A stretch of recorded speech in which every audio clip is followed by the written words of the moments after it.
चलो, force and laws of motion का इंटेक्स questions. which has which of the following has more inertia? A rubber ball and a stone of the same size. तो इसका correct answer है a stone of the same size. और इसका reason क्यों क्या है? क्योंकि स्टोन का ज़्यादा मास है. हाँ, फिर सेकंड में क्या है? A bicycle and a train. Train correct. So train का मास ज़्यादा है, ऑब्वियसली तो इसको इनर्शिया ज़्यादा होगा. अ 5 rupee coin and a 1 rupee coin. 5 rupee coin. ये काफ़ी सिंपल था पहला question.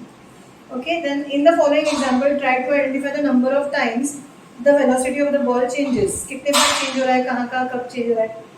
A football player kicks a football to another player of his team. तो यहाँ पे एक बार पहले तो चेंज हुआ. पहले क्या था? पहले 0 से लेके कुछ तो वेलोसिटी पे चला गया. एक बार यहाँ पे पहला. ओके, फिर वो जो प्लेयर ऑफ हिज टीम है वो kicks the football towards the goal, तो उसने और वेलोसिटी बढ़ा ली. तो ये सेकेंड टाइम हुआ. फर्स्ट चेंज पहले प्लेयर ने दूसरे प्लेयर को भेजा, दूसरे प्लेयर ने गोल को भेजा, वो सेकेंड चेंज हो गया. गोलकीपर ने of the opposite team collects the football, ये तीसरा चेंज हो गया. और चौथा चेंज फुटबॉल को फिर किक करके अपने टीम के प्लेयर के पास भेजा, वो चौथा चेंज है. समझा ना? नहीं, 5 नहीं है.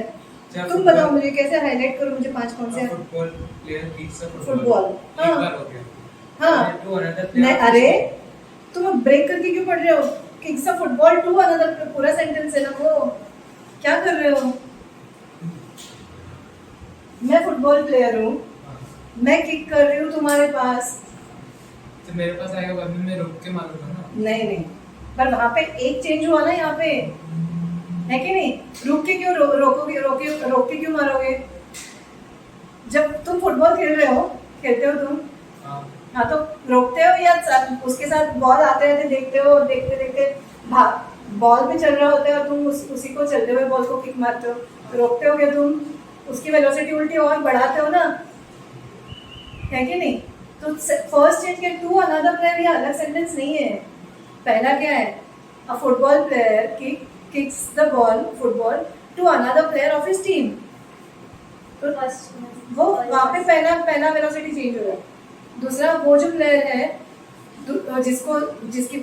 जिसके पास बॉल गया है, वो गोल पे मारता है, तो वो और वेलोसिटी बढ़ा रहा है कि नहीं? फिर गोलकीपर वो बॉल को अड़ा रहा है, वो तीसरा चेंज हुआ. और अड़ाने के बाद फिर वो अपने टीम के किसी मेंबर को वो बॉल पास कर रहा है. That is the fourth change. समझा ना? आशीर्वाद समझा? Okay. Then next, also identify the agents applying the force in each case. तो पहले केस में पहला फुटबॉल प्लेयर सप्लाई कर रहा था, फिर नेक्स्ट में दूसरा फुटबॉल प्लेयर, बाद में गोलकीपर, और थर्ड लास्ट में भी गोलकीपर ही. क्योंकि पहले उसने अड़ाया, फिर उसने क्या किया? दूसरे को भेजा. Explain why some of the leaves may get detached from a tree if we vigorously shake its branch. बोलो, किस रीजन की वजह से? जोर से शेक किया हमने ट्री, तो कुछ पत्ते झड़ जाते हैं. क्यों झड़ जाते हैं? इनर्शिया की वजह से. पत्तों की टेंडेंसी क्या है? उसी जगह रहने की है, जबकि पेड़ ऐसा हिल रहा है जोर से, विगरसली शेक हो रहा है, इसीलिए वो पत्ते डिटैच होकर गिर जाते हैं. ओके.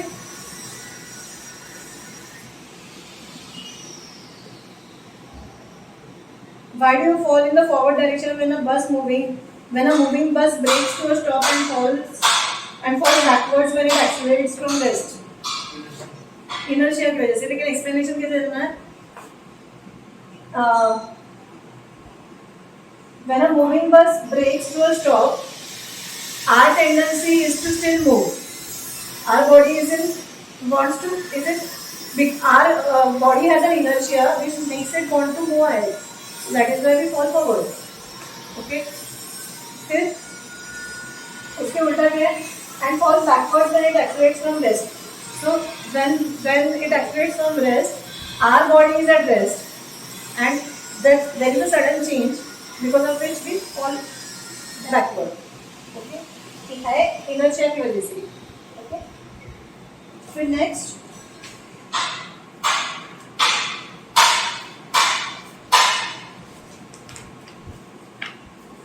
पेज नंबर 120 देखो. If action is always equal to the reaction, explain how a horse can pull a cart. एक घोड़ा है, हॉर्स है, वो कार्ट को पुल कैसे करता है? Action is as an equal and opposite reaction ना. Action is always equal to the reaction. अभी हॉर्स का एक्शन देखो, हॉर्स और कार्ट में कौन से फोर्सेस लग रहे हैं बताओ मुझे. देखो गाड़ी है, घोड़ा गाड़ी है, ओके, इसको घोड़ा पुल कर रहा है. अभी मैं घोड़ा नहीं बनाऊंगी, मैं ऐसे बनाऊंगी इसको. हॉर्स का बिल्कुल, ये हॉर्स के पैर है, जाने दो कछुआ हो जाएगा. ये हॉर्स के पैर है, ओके, 4 पैर है. और ये गाड़ी हॉर्स कार्ट है, इसके 4 पैर है, तो 2 पैर है, ओके. अभी कौन से फोर्सेस लग रहे हैं? हाँ हाँ, horse is exerting a force in the downward direction और ground is exerting a force here. यहाँ पे भी एक फोर्स है, कार्ट का जो फोर्स है इधर है, जो वहाँ पे हॉर्स खींच रहा है वो भी. हाँ वो भी एक फोर्स है, करेंगे ना. तो cart is exerting a force in the downward direction. हाँ, और ये अपवर्ड. फिलहाल तो ये जब स्टेशन ये बैलेंस हो रहा है, लेकिन ये जो फोर्स है, अभी ये सारे फोर्सेस हॉर्स इस डायरेक्शन में जब पुल करता है कार्ट का फोर्स कहाँ पे है? बेसिकली किस वजह से है? उसका इनर्शिया की वजह से, उसके मास की वजह से. इधर ये फोर्सेस को ओवरकम करेगा तभी जाके वो, when these forces are overcome, तब वो आगे की फॉरवर्ड मूवमेंट होगी. समझा तुम्हें? है ना.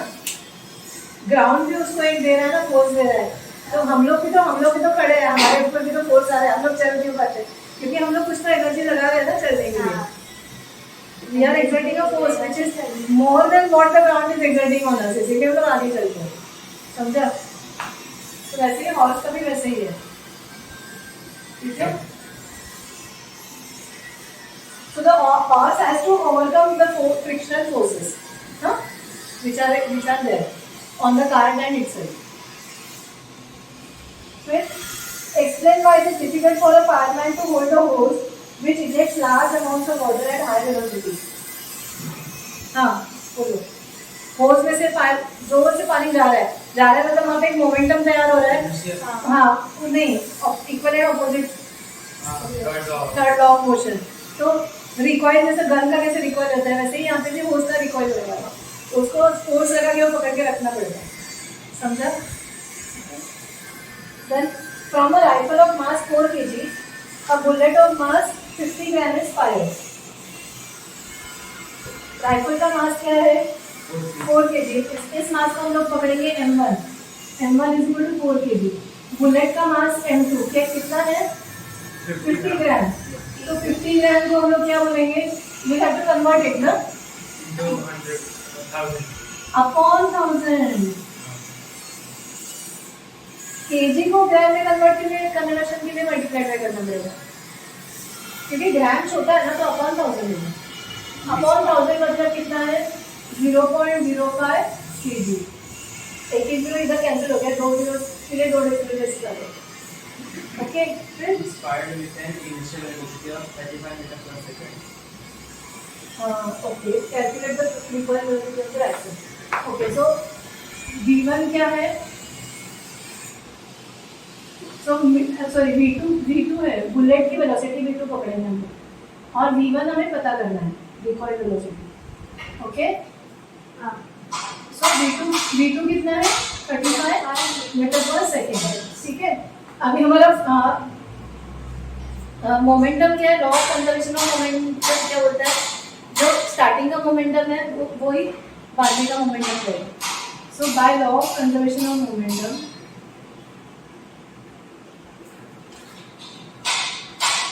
ये तुम लोग को लिखना है तो लिख लो. क्या होगा?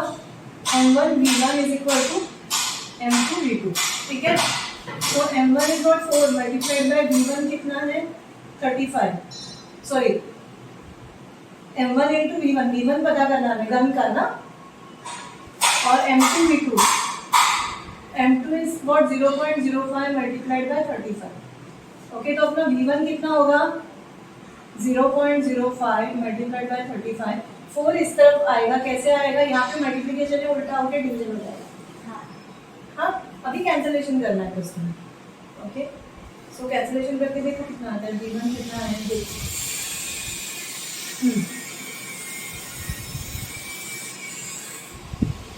बोलो कैसे करते हैं? कैंसलेशन करो ना, पॉइंट से आएगा. 35 को कैंसिल करो चाहिए तो. सो 4 कितने का 4 8 जा 32. हाँ, 0.05 को रखो पहले ऐसे. 4 8 जा 32, कितना बचता है 3 बचता है नीचे. पॉइंट डालोगे तो 30 हो जाएगा.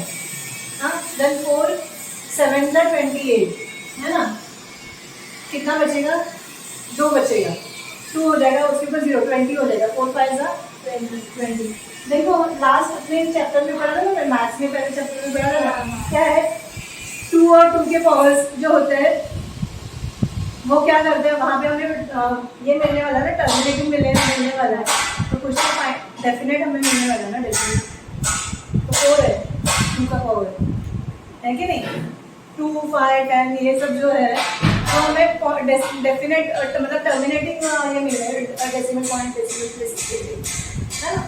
अभी ये मल्टीप्लाई करो. अभी क्या करो 5 से मल्टीप्लाई करो इसको, और कितने डेसिमल प्लेसेस डालने 1 2 3 एंड 4 डेसिमल प्लेसेस डालने है ना. So V1 is equal to how much, बोलो 5 5 जा 25, कैड और 2 5 7 जा 35 into 37, कैड और 3 5 जा 40 and 3 43.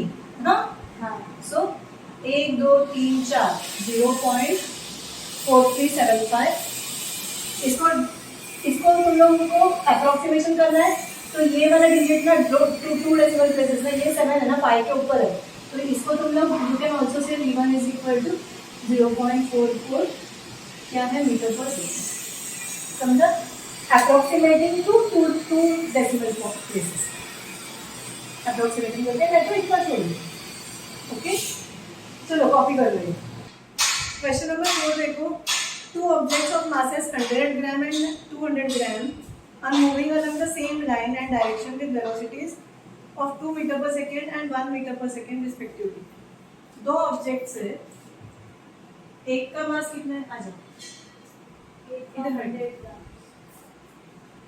एक का मास 100 ग्राम है और दूसरे का 200 ग्राम है. ओके, 100 ग्राम 200 ग्राम दोनों एक ही डायरेक्शन में जा रहे हैं. हाँ, इसकी वेलोसिटी क्या है, ये m1 पकड़ो, this is m1, this is m2. इसकी वेलोसिटी क्या है, इनिशियल वेलोसिटी u1 क्या है 2 metre per second and u2 क्या है 1 मीटर पर सेकेंड. ऑब्वियसली ये इसका स्पीड ज़्यादा है तो ये आके इसको डैश करेगा. टक्कर मारने के बाद क्या होने वाला है, दोनों की वेलोसिटी चेंज होने वाले हैं. हाँ, और नए वेलोसिटीज क्या है, आप they collide and after the collision the first object moves at a velocity of 1.67 metre per second. So V1 क्या बन गया 1.67 metre per second and V2 क्या आएगा वो तुम्हें निकालना. ओके, अभी इसके लिए भी law of conservation of mass लगेगा. Law of conservation of mass for moving for in case of collision colliding objects. पहले हमने गन और रिकॉइल का देखा था, वो भी law of conservation of mass ही था, लेकिन उसमें क्या एक ही ऑब्जेक्ट है और वो रिकॉइल मतलब एक गन और बुलेट का है ना. तो एक्शन मतलब थर्ड लॉ ऑफ इसके जैसे जो एक्शन वर्सेस रिएक्शन हो रहा था वैसा केस था. इसमें क्या है, कौन सा फॉर्मूला यूज करना पड़ेगा यहाँ पे, total momentum before collision is equal to total momentum after collision, है ना. मतलब m1 u1 plus m2 u2 is equal to m1 v1 plus m2 v2. अभी एक v2 ही स्टेप मिसिंग है, बाकी सब कुछ है ना अपने पास, वो डालेंगे. m1 u1 क्या है, m1 क्या है 100 into 2 plus 200 into 1 is equal to 100 into 1.67 plus 200 into v plus. Okay, 200 v2 इतना समझा? हाँ। Therefore ये क्या हो गया 200 प्लस 200 मतलब क्या होगा 400 इज इक्वल टू 100 इंटू 1.67। अभी डेसिमल प्लेसेस दो शिफ्ट होने वाले हैं 100 की वजह से, है कि नहीं? तो क्या बनेगा वो 167 होगा। हाँ। 167 प्लस 200 V2। अभी पहले तो 167 इस तरफ लाओ, इक्वेशन में अगर x हो रहा है तो x की वैल्यू निकाल दो ना, वैसे ही ये भी करना है, बस V2 एक तरफ चाहिए बाकी सब उधर डालना। तो पहले ये वाला लेके आओ इस तरफ, तो एक साइड में क्या बचेगा 200 V2 बचेगा एक तरफ। तो 200 V2 is equal to 400 minus 167। कितना है जल्दी से बताओ मुझे, बोलो। 200 माइनस 400 माइनस 167। शॉपकीपर मेथड करो, चलो 3 देख। हाँ 3 डालेंगे, 3 डालेंगे तो क्या हो जाएगा? हाँ 3 3 2 नहीं 3 2 33 है ना। शॉपकीपर मेथड क्या था? हाँ। 3 डालेंगे तो 170 होता है, हाँ। 170 में और 30 डालेंगे मतलब इधर एक 3 डालेंगे तो क्या होता है? कितना होगा? 100 ऑलरेडी है ना, 200 हो जाएगा। तो 200 के ऊपर कितना डालना पड़ेगा? 200 डालेंगे तो 400 हो जाएगा बराबर। ओके, तो 200 V2 इज इक्वल टू 233। तो V2 कितना होगा? 233 अपॉन 200। अब ये काम करो, 200 में क्या है basically, so you can divide by 2। यहाँ पे 100 रहेगा और 100 की वजह से बस 2 डेसिमल प्लेसेस डालने हैं तुम्हें, और यहाँ पे कैंसलेशन 2 से करो, समझा? सो 2 1 जा अगेन 2 1 जा 2, एक रिमाइंडर बचता है 13 हो जाता है। फिर 2 6 जा 12, एक बचेगा, पॉइंट डालेंगे तो 10 हो जाएगा। 2 5 जा 10। समझ में आ रहा है? ओरली कर रही हूँ मैंने, मेंटली कर रही हूँ। अंडरस्टूड? 116.5 अपॉन 100। लेकिन 100 की वजह से क्या आ रहा है, डेसिमल प्लेसेस 2 पॉइंट्स इस तरफ शिफ्ट होने वाले हैं, 1 and 2 इधर शिफ्ट होगा। So your V2 is going to be how much? 1.165 metre per second. Are you getting it? तो इसका 2 से कम हुआ है, 2 मीटर पर सेकेंड था, वो कम होकर 1.6 हुआ। इसका 1 मीटर पर सेकेंड से बढ़ के 1.165 metre per second. Understood? Correct है ना? ये डैश कर है तो इसकी बढ़ेगी, इसकी कम हो जाएगी। समझा ना? वो भी एक तरीका है चेक करने का कि अपना आंसर सही है कि नहीं, लॉजिकली भी सोच के देखें। अगर कैलकुलेशन में मिस्टेक किया होगा तो ये भी समझ में आएगा तुम्हें। ये 1 है, 1 से बढ़ के कितना होगा? 1 पॉइंट समथिंग हो जाएगा ना, 1.165 हुआ। अंडरस्टूड? चलो ये कॉपी करो। तो अभी हमारे एक्सरसाइज क्वेश्चंस में से ना हम लोग क्या करेंगे, न्यूमेरिकल्स ही देखेंगे। बाकी मैं तुम लोग सोच के रखो घर में आंसर्स, और मैं तुम्हें बाद में उसके आंसर दे दूँगी। ठीक है? कुछ नहीं समझा तो मुझे पूछो। तो मतलब डायरेक्टली 5th वाला क्वेश्चन देखेंगे, है ना? क्या है देखो, मतलब स्टार्ट फ्रॉम रेस्ट मतलब क्या है आपका? मतलब starting velocity 0, u is equal to 0, है ना? Starting velocity 0 and rolls down the hill with constant acceleration. It travels a distance of 400 meters in 20 seconds. Find its acceleration. Find the force acting on it if its mass is 7 tons. Hint here 1 metric ton. 1 ton is equal to 1000 kg. मतलब 7000 kg वाला truck है वो कमाल। Okay, तो m क्या दिया है? 7 ton is equal to 7000 kg. U is equal to 0, हाँ? B is equal to कितना है? B नहीं दिया है, ओके। डिस्टेंस ट्रेवल कर रहा है, कितना है? 400 मीटर। टाइम दिया है time is equal to 20 second. मतलब वेलोसिटी कितना बढ़ गया उसका? स्पीड, डिस्टेंस अपॉन टाइम क्या होता है? तो v कहाँ से आएगा तुम्हारा? v is equal to what? s upon speed, 400 upon 20, मतलब 20 मीटर पर सेकेंड हो गया। 0 से 20 मीटर पर सेकेंड उसका हो गया। तो मतलब एक्सेलरेशन कितना हुआ उसका? अच्छा u है, अभी v मिल गया है ना? ना ओके, अभी हमें क्या चाहिए, पूछा क्या है? Find is acceleration and then find the force acting on it. तो एक्सेलरेशन क्या है? v minus u upon t is equal to v क्या है? 20 माइनस 0 अपॉन टी कितना है? 20 सेकेंड्स में, है ना? तो बेसिकली 20 अपॉन 20 आएगा is equal to 1 metre per second. अभी फोर्स क्या है? Mass into acceleration is equal to 7000 multiplied by 1, मतलब 7000 क्या? Newton. Force is newton. Okay, कभी कभी तुम लोग 1000 इसको ना सेपरेट आउट कर सकते हो। 7000 मतलब 7 मल्टीप्लाइड बाय 1000 ना, 1000 को किलो भी बोलते हैं 7, तो you can also write this as 7 kilo newton ना।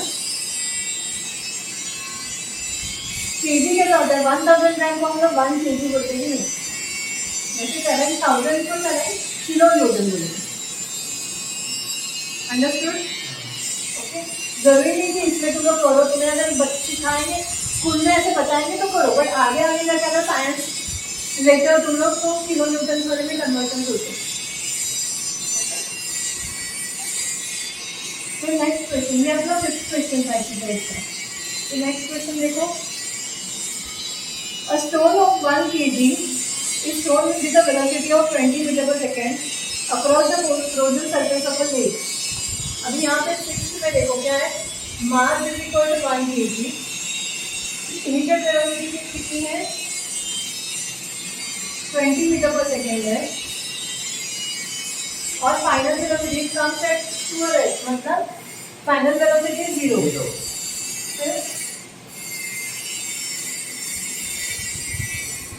Distance 7 is 50 meter. That is equal to 50 meter. What is the force of friction between the stone and the ice? और F तुम्हें पता करना है कि कितना है। टाइम दिया नहीं है यहाँ पे, है ना? दिया है क्या? तो टाइम दिया नहीं मतलब फिर एक्सेलरेशन कैसे निकालोगे तुम लोग? v minus u upon t तो नहीं कर पाओगे। एक्सेलरेशन निकाल, force is equal to mass into acceleration. Acceleration तो निकालना पड़ेगा आपको। तो फॉर्मूला क्या है? एस के फॉर्मूला क्या है? फोर्स के फॉर्मूला बताओ मुझे जल्दी जल्दी। देखो एस इज इक्वल टू हाँ okay, v square is equal to u square two a v square is equal to u square plus plus 2a। हाँ, v का प्लस बोला नहीं था तुमने, कौन सा लगेगा? अरे हो गया ना, इसी से मिलेगा कि नहीं मिलेगा? ये नहीं चलेगा, हमें ये चलेगा। क्यों? क्योंकि u है हमारे पास, v है, a नहीं है लेकिन s है ना, तो a मिल जाएगा ना यहाँ से। तो a कितना है इस फॉर्मूला में? घुमाओ फिराओ उसको, यहाँ से उधर इधर से उधर ट्रांसफर करो, कैसा होगा? v square minus u square हो जाएगा अपॉन 2s, है कि नहीं? देखो पहले u स्क्वायर इधर हो जाएगा तो ज़्यादा तो क्या हो जाएगा? v square minus u square हो जाएगा। एक तरफ क्या बचेगा? 2as बचेगा, जिसमें से हमें एक रखना है और 2s हटाना है। रिलेशन मल्टीप्लिकेशन है, तो यहाँ पे क्या आ जाएगा? डिवीजन आ जाएगा। Are you getting this? समझ में आ रहा है? मेरे को एक ब्रेकअप करके थोड़ा थोड़ा करके बताते हैं, ब्रेकअप करके बताते हैं। b square minus u square is equal to 2as। हाँ, अभी हमें सिर्फ a रखना है, 2 हटाना है और s भी हटाना है। अभी a के साथ रिलेशन क्या है इनका दोनों का? मल्टीप्लिकेशन। तो इस तरफ ट्रांसफर करके इस तरफ क्या होगा? क्या होगा? तो एक तरफ a बचेगा, दूसरी तरफ क्या होगा? b square minus u square को पूरे को डिवाइड हो जाएगा किससे? 2s से, है कि नहीं? वही मैंने ऐसे लिखा। अभी बोलो v क्या है? 0 माइनस u क्या है? 20। पहले 20 का क्या है? स्क्वायर है अपॉन 2 इंटू s क्या है? 50। अभी ये माइनस क्या है? a माइनस 20 का स्क्वायर मतलब कितना है? 400। अपॉन 2 0 0 2 बन जाते 2 स्क्वायर 4 20 स्क्वायर 400 400 अपॉन 100 2 0 गए 2 0 गए ए कितना है -4 मीटर पर सेकेंड स्क्वायर है ना और तुम्हारा फोर्स क्या है ना एकदम दिखा दो मैं and a force is equal to m नहीं एम कितना है 1 kg 1 into -4 is equal to -4 Newton. Now force is a vector quantity. What does the negative sign indicate? It indicates right direction motion के opposite direction में है force. It indicates that the direction of force is opposite to that of motion. Okay. तो यहाँ पे वो last में लिखना पड़ेगा. The negative sign indicate that direction of force is opposite to that of motion. समझ में आया? ओके चलो ये एग्जाम्पल कॉपी करो फिर हम लोग बाद में पॉलिनोमियल्स करेंगे.